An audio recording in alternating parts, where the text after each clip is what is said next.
Good afternoon. My name is Susie Rendon, and today I will talk to you about the evaluation of the effects of angiogenesis on the osteogenic potential of the progenitor cells of the temporomandibular joints.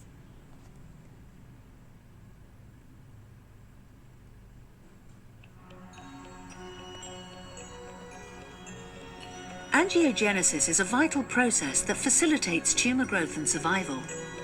Tumor angiogenesis refers to the ability of a tumor to stimulate new blood vessel formation.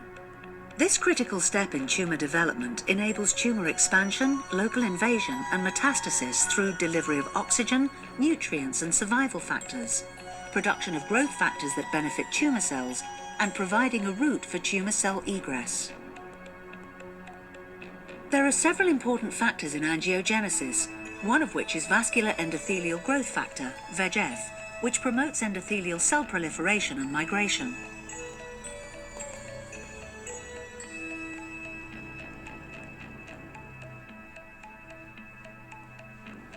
Other angiogenesis regulators include EGFL7 and alpha-5 beta-1 integrin, which contribute to the process of new blood vessel formation.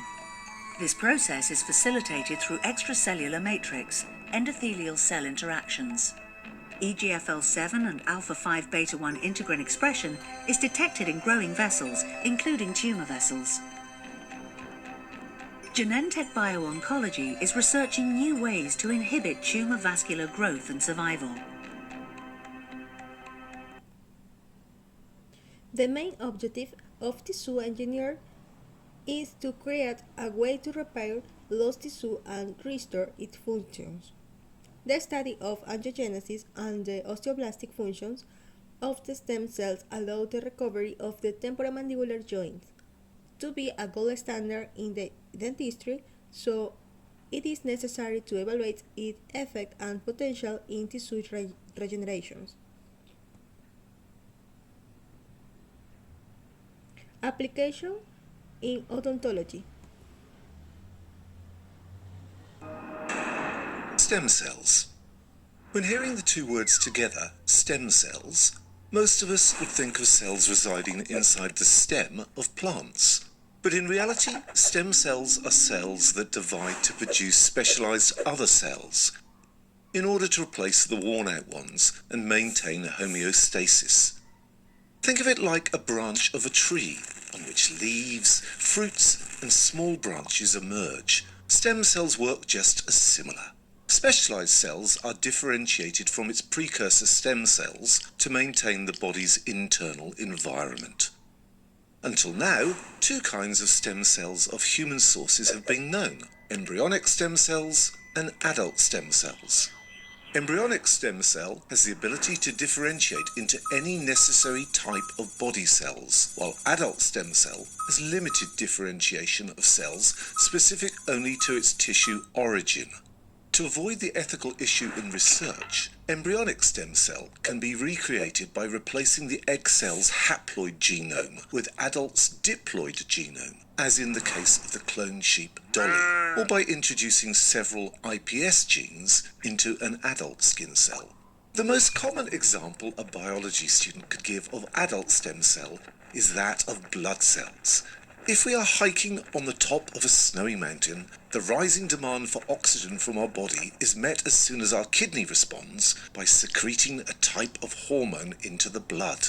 This particular hormone sends a signal to bone marrow for the differentiation of stem cells into more red blood cells to fulfill our body's need. Stem cells are also being cultured to create skin that can be grafted on burned bruises.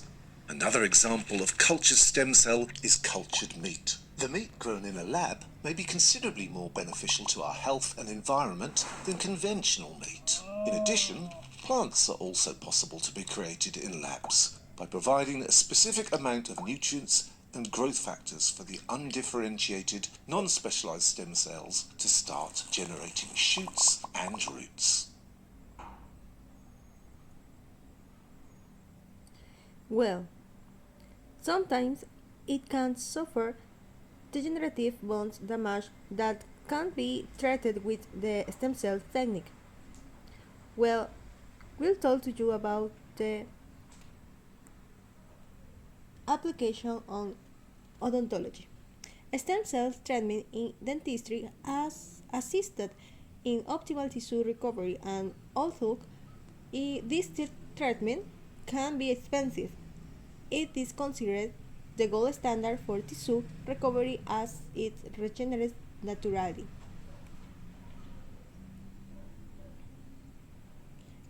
Pro. Stem cells can be a great option in regenerative treatment in people with degenerative bone disease due to the angiogenic and osteoblastic characteristic. 2. They reproduce the tissue and also the blood vessels, which is optimal because it generates blood circulation and a rapid recovery is achieved. Cons. There are few complications associated with the invasive autograft removal procedure, including wound infections, persistent pain, swelling, and impaired sensations.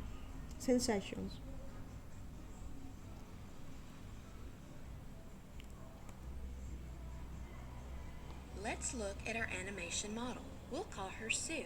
As we look inside to see Sue's muscles, bone, and teeth, we see how a healthy bite and jaw joint work together. As the mouth opens, notice how the jaw bone rotates in the joint but stays braced against the skull with the cartilage disc cushioning between the two bones. As Sue closes, notice how the jaw rotates back, staying braced and cushioned at all time until all teeth come into contact at the same time. At the end of the chewing stroke or opening and closing cycle, all the teeth have come together into the bite and the jawbone and disc are braced against the skull. What would it look like if Sue had a bite problem? Her jawbone starts off braced in the joint, but as she closes, her teeth come into contact prematurely in the back so that in order for the rest of her teeth to come together, her jaw has to come out of its socket, down and backward to avoid the early contact, which can be damaging and painful to the teeth. This is why we say that Sue has an unstable joint and is not braced throughout the opening and closing cycle. During the daytime, Sue's brain programs her muscles to make sure that the bite always comes together evenly, avoiding the early tooth contact in the back of the mouth by keeping the jawbone out of the joint socket. During sleep, the brain wants to rest and not worry about constantly programming the muscles, so instead it tells the muscles to either clench or grind the teeth so that they stay locked together. The jaw stays out of the socket all night and the muscles of the head and neck are working constantly during sleep. Since these muscles get overworked every night, they become fatigued, leading to spasms and inflammation. The result of the chewing system being constantly overstressed is breakdown of the teeth, gums, bone, and joint, and finally pain such as headaches and migraines, neck and shoulder pain, or popping and clicking of the jaw joint, among other symptoms. With an orthotic that bioaesthetic dentists call a mago splint, the jaw-bite relationship can be stabilized. Notice how the jaw joint is staying braced in the joint against the cartilage disc when the teeth bite against the mago. Sue has been treated with the mago splint to relax the muscles and let the jaw joint stay in its proper location. This is a diagnostic process that helps the dentist and patient learn what is causing the pain and what could change if the jaw joint stays in place. From this information, a final treatment can be formulated. Treating this problem will result in the bite and jaw joint becoming healthier and the muscles getting well-deserved rest. The result is that Sue will probably feel and sleep much better. In conclusion, stem cells with angiogenic and osteogenic potential in the regeneration treatment of the temporomandibular joint is a great option because a regeneration very similar to the natural bond is achieved by reproducing tissue and blood vessels.